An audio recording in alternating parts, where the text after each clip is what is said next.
السلام عليكم ورحمة الله وبركاته. اللهم صل وسلم وبارك على نبينا محمد. عاملين ايه يا حبايبي؟ اتمنى يا رب تكونوا بخير. زي ما احنا متعودين مع بعض قبل ما نخش في موضوع الفيديو، اللهم صل وسلم وبارك على نبينا محمد. بحب اشكر كل اللي بيدعمني باي شكل من الاشكال، سواء بيعمل لي لايك على الفيديو او بتعليق فيه كلمه طيبه او باشتراكه في القناه، لان كل ده بيساعدني ان انا استمر واقدم محتوى مفيد وعن تجربه بفضل الله. لو عجبك الفيديو وحابب تعمل مشاركه للفيديو عشان الكل يبدا يتابعه ويشاهده والكل يستفيد، جزاك الله خيرا. لو انت اول مره تتابعني او تشاهدني، يشرفني اشتراكك الجميل في القناه وفعل زر الجرس ليوصلكم كل جديد بامر الله تعالى. وبأكد على حته اللايك على الفيديو.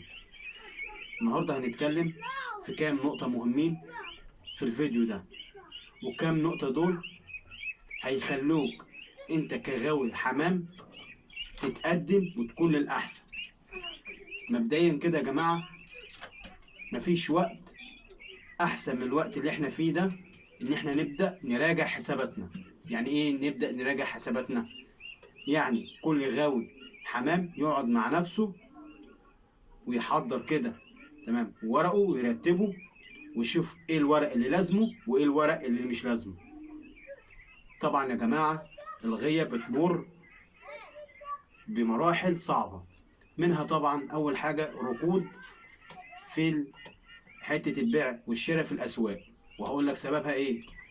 وتاني سبب برضك زيادة الكلفة، بقت بأسعار عالية، زائد برضك سعر الأدوية بقى يعني سعر عالي، زائد برضك الحمام يا جماعة الكويس، الحمام الجامد اللي فيه مواصفات عالية برضك حمام بأسعار يعني مش ببلاش، زائد برضك الأمراض كترت عن الأول.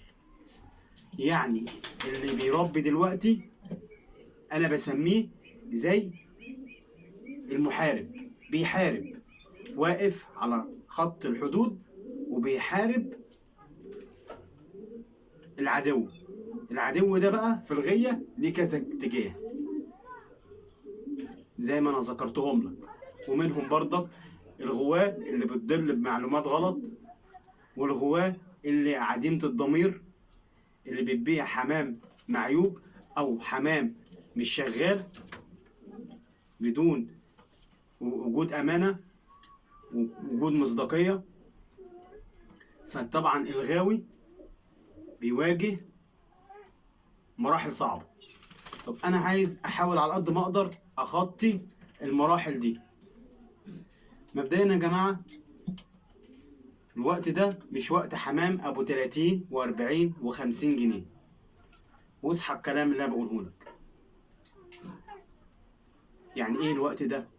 الوقت ده وقت إن أنت تبدأ تقعد جوه سلكتك، عينك على الحمام اللي عندك، وتبدأ تفرز الحمام. يعني إيه تبدأ تفرز الحمام؟ يعني تشوف تمام الحمام المستوى قليل خالص، تبدأ طبعا تزق، تبيعه بقى بتمنه، تبيعه بنص تمنه، تهديه للناس، دي حاجة ترجع لك. بس انت لازم تمام تتخلص منه، او على قد ما تقدر تقل منه، لان اصلا هو في الاول وفي الاخر هيبقى عبء عليك، عبء في كل حاجة. عبء اول حاجة في خدمته، عبء في كلفته، عبء في ادويته، عبء في تسويقه. تسويقه هيبقى صعب، لان السوق دلوقتي يا جماعة خلاص بقى نسبة كبيرة بقى فيه وعي من الغواة. يعني ايه وعي من الغواة؟ وعي ان خلاص كله بقى عايز يجري ويربي الحمامية الجامدة. بس الحمامية الجامدة مش سهلة، الحمامية الجامدة مش ببلاش، الحمامية الجامدة ممكن تخسرك كتير. بس برضك يا جماعة كل حاجة وليها حاجة، يعني كل مشكلة وليها حلها. أمراض كتير، الوقاية خير من العلاج.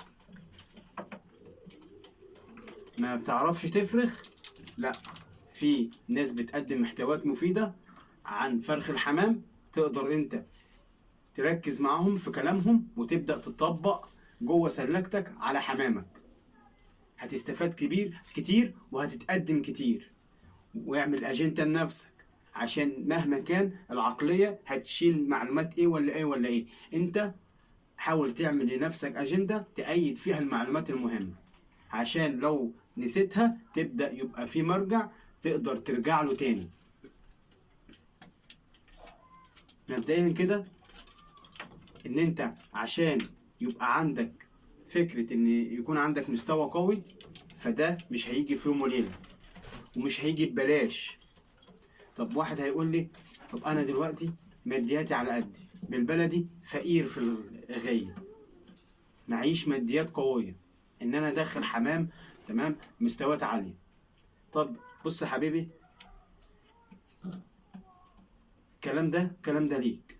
الغية طول عمرها مبنية على مال قارون وصبر أيوب وعمر نوح، والتلاتة بيكملوا بعض. بس مش معناها إن أنت معكش مال قارون يبقى ما تربيش أو ما تحلمش أو ما ترسمش لنفسك هدف أو ما تحطش لنفسك طريق تمشي عليه. لا، ممكن بالحصالة الصغيرة بمدياتك القليلة خالص تقدر توصل، مش هقولك بقى للطريق كامل، لا، لنص الطريق، بس وصلت لنص الطريق واكتسبت حاجات كتير وعرفت حاجات كتير. هي كده ان شاء الله وباذن واحد احد بامر الله تعالى، ربنا قادر يغير حال من المحال. هتقدر تمام بعد ما تمشي نص الطريق تكمله، بس تكمله بوعي، تكمله بفكر. وعايز اقول لك حاجه، الفكر يغلب الماده، الفكر يغلب الماده. تعالى كده مع بعض كده ومثل كده. دلوقتي انا معايا 100,000 جنيه، معايا 100,000 جنيه اهي، معايا فلوس.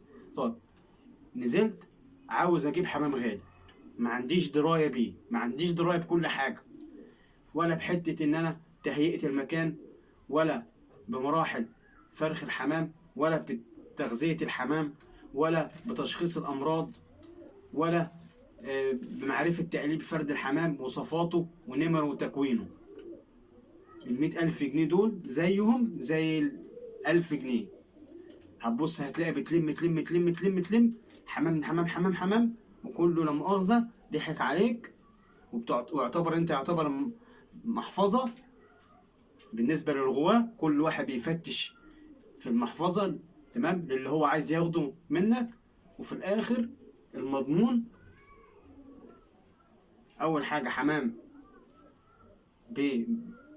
بملاليم وحاطط ودافع فيه أرقام فلكية، عشان انت عايز تاخد الطريق من الاخر. شفتوا فلان جاب قشر بنادق وباع زغلولهم ب1000 وب2000، او اتفصل له ذكر ب10 و15 و20، او اتفصل له انتهى ب30 و40. اجري هات زيه عشان ابيع زيه. يبقى انت بصيت على اخر الطريق، ما شفتش الغاوي ده ابتداها ازاي. وعلى العموم الغاوي اللي قالك في فرد الحمام 20 و25 و30 الكلام ده ليك، ده ما دخلش حمام بالارقام دي، دخل حمام بارقام اقل من كده بكتير. بس فراسته في ايه بقى؟ هقول لك فراسته في ايه. فراسته عارف مواصفات وتكوين الحمامة البيور، عارف مواصفات وتكوين الحمامة البيور. فبيقدر لما بينزل مثلا اسواق او بيطلع عند اسطح غواه، بيشوف حمام في السوق او حمام على الاسطح الغواه، بيعرف هو عاوز ايه، او الغرض من الحمامه اللي بيشتريها دي غرضها ايه. عامل لنفسه تمام وراسم لنفسه رسم يعتبر كروكتيري. يعني ايه رسم كروكتيري؟ او عنده بعد تمام خيال. يعني ايه عنده بعد خيال؟ يعني بيسرح بالحمام ده، يقول طب انا لو اديت ده لدي، طب دي ناقصه كذا، طب ده ناقص كذا، طب دي اكملها بكذا، طب ده اكمله بكذا. بيسرح مع وقته طبعا، مع الوقت وكده بيبدأ هيفشل، ممكن يفشل في اول مره، ويفشل تاني مره، ويفشل تالت مره، بس بفضل الله ربنا برضك لكل مجتهد نصيب. ربنا تمام بيجمع له تعبه ده واجتهاده ده وشقاه ده، هوب تبص تلاقي ربنا من عليه بذكر وانتهى طبقوا على بعض، فرخوا له حمام جامد بقى يعمل منهم سلاله كويسه. بدأ عرف بقى يدخل امتى تمام حمام، تمام، ويطلع امتى حمام، ويجرد امتى، ويبدأ اللي ناقص ده يزوده ازاي. خلاص بقى عنده مستوى قوي، حقه ان هو يطلب بالارقام دي. الحاجة عرض وطلب، والله هو عرض ب5 قروش، انت عاجبك 5 قروش عاجبك، مش عاجبك ومعكش اللي يخليك تشتري ب5 قروش ده، اشتغل يا عم من ابتديها من اول قرش لحد ما برضك توصل زيه. ما انت شغل دماغك، خلي دماغك تمام تشتغل شويه، ما تقفش، ما تبقاش عندك تمام ركود كده في التفكير او اكسده.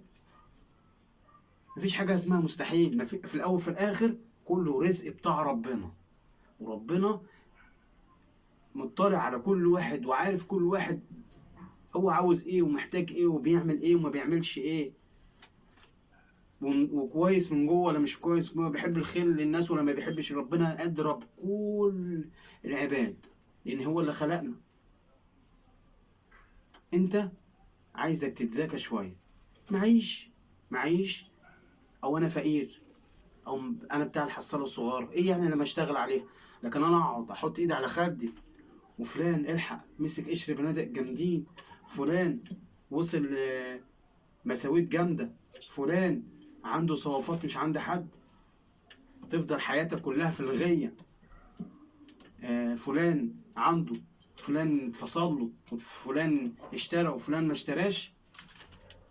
انا بقدم بفضل الله محتوى مفيد. وعلى فكرة حتة ان انا اطول معاك في الفيديو ده، فكل كلمة تمام متناسقة مع الكلمة اللي ايه اللي بعدها، ورابطة مع الكلمة اللي بعدها، وبتديك جملة مفيدة تفيدك. بس انت لو انت من جواه اللي هي عايزة تتفرج على حمام ومش عايز تاخد بالنصيحة ومش عايز تاخد بالمعلومة، مش هتتقدم.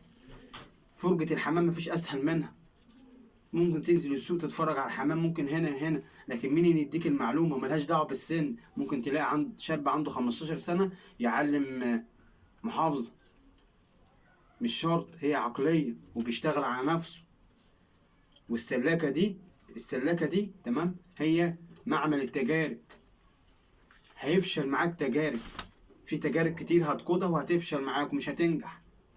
هتبدأ بفضل الله مع الوقت هتلاقي التجربة بعد الوقت والطبخة ظبطت.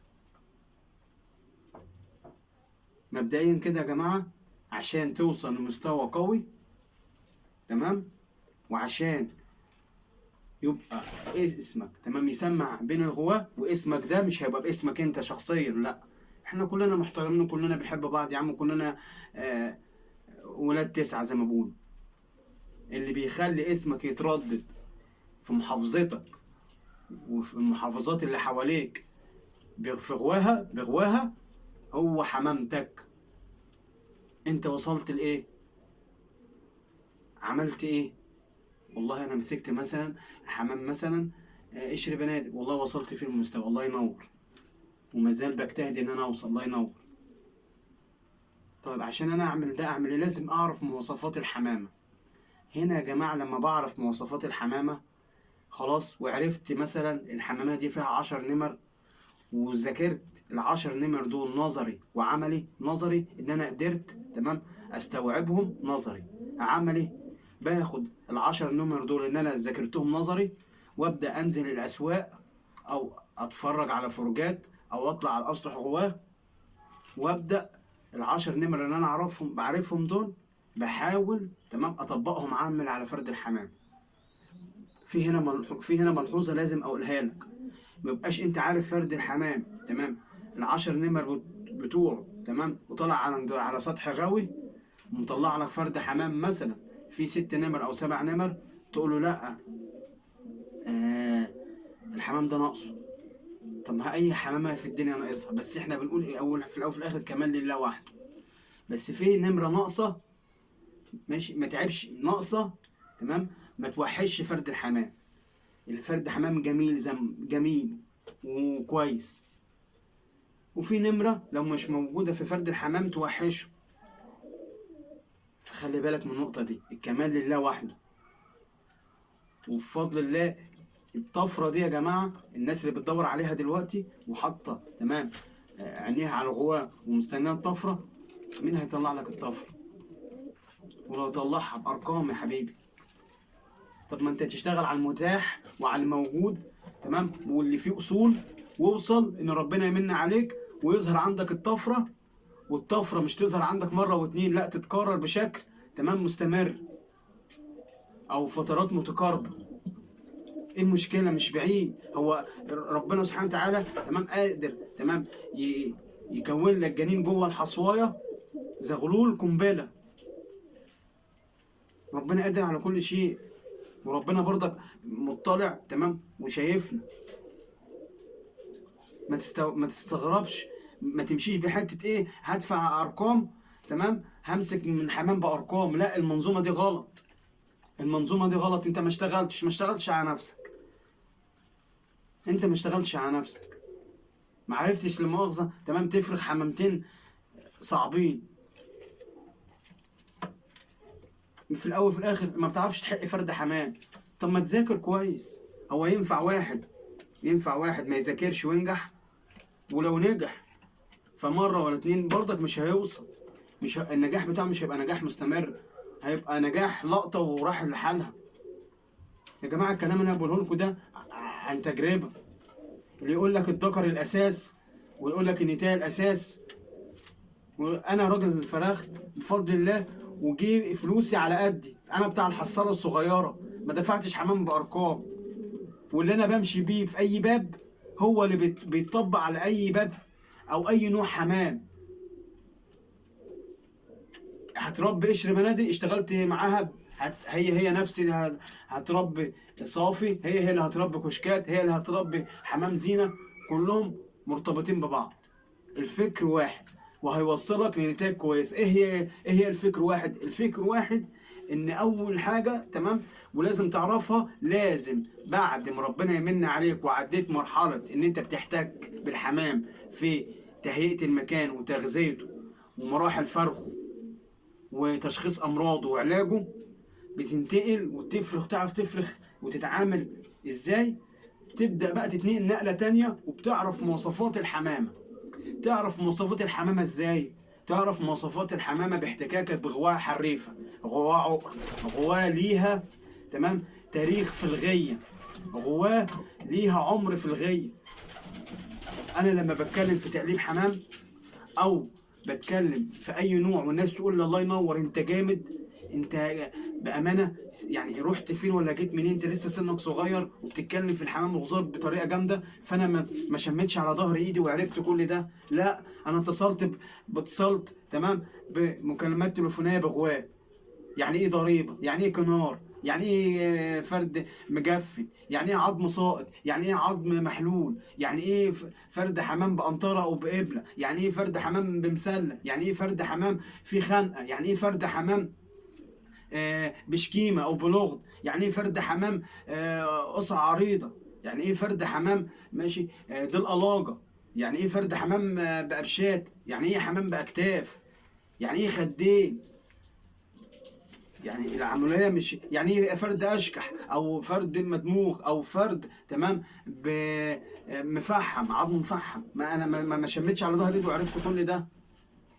يعني ايه فرد حمام عظمه بصناره؟ يعني ايه دبوره؟ يعني ايه كلوب؟ يعني ايه برضك فنيار هو الكلوب؟ يعني ايه طاقيه؟ يعني ايه ريش مهدل؟ يعني ايه فرد حمام تمام بوجن؟ ما كل ده انا ما كنتش اعرفه. يعني ايه فرد حمام عظم مسمسم او عظم شعيره؟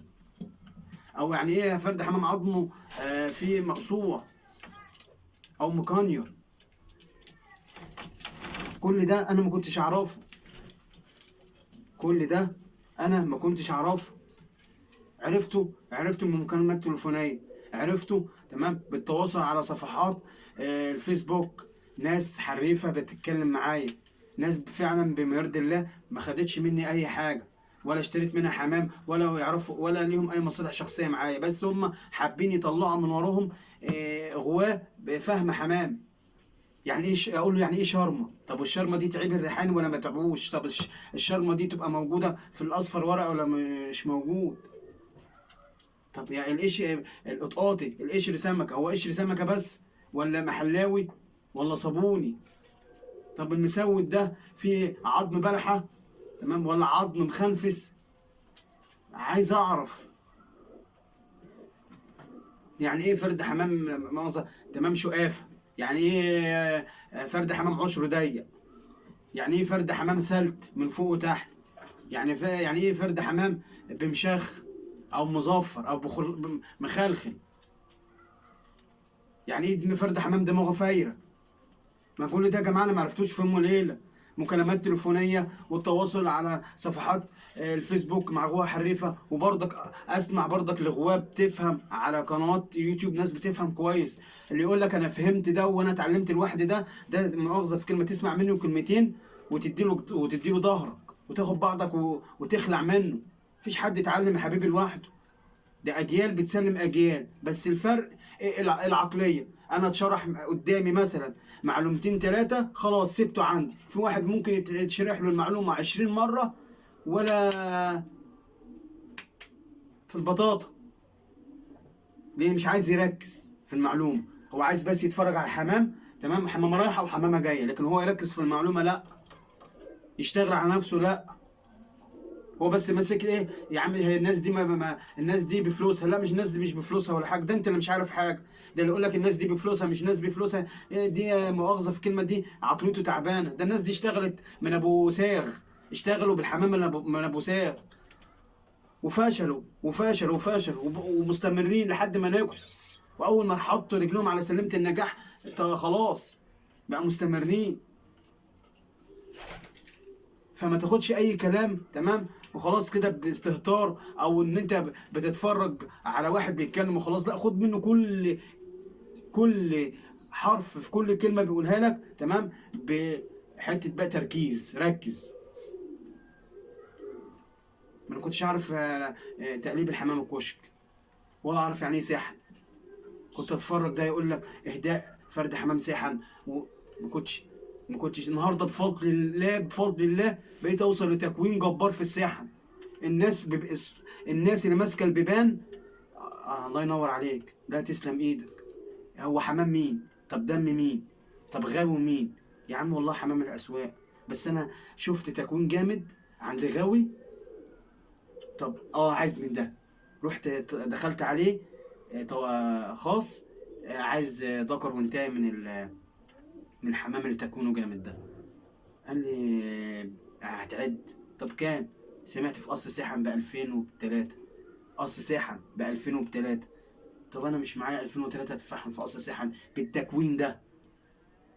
جبت اللي اقل شويه، فرخته، ظبطت شويه لحد ما ربنا من عليا ووصلت. يا ريت تاخد كل كلمه قلتها لك تمام بتركيز، وصدقني انا بحب الخير للغير، لان مش هخسر حاجه لما احب لك الخير. لما احب لك تمام الخير هيجي لي بزياده. انتظروني كل جديد ومفيد للغاوي وللغاية المصريه، والسلام عليكم ورحمه الله.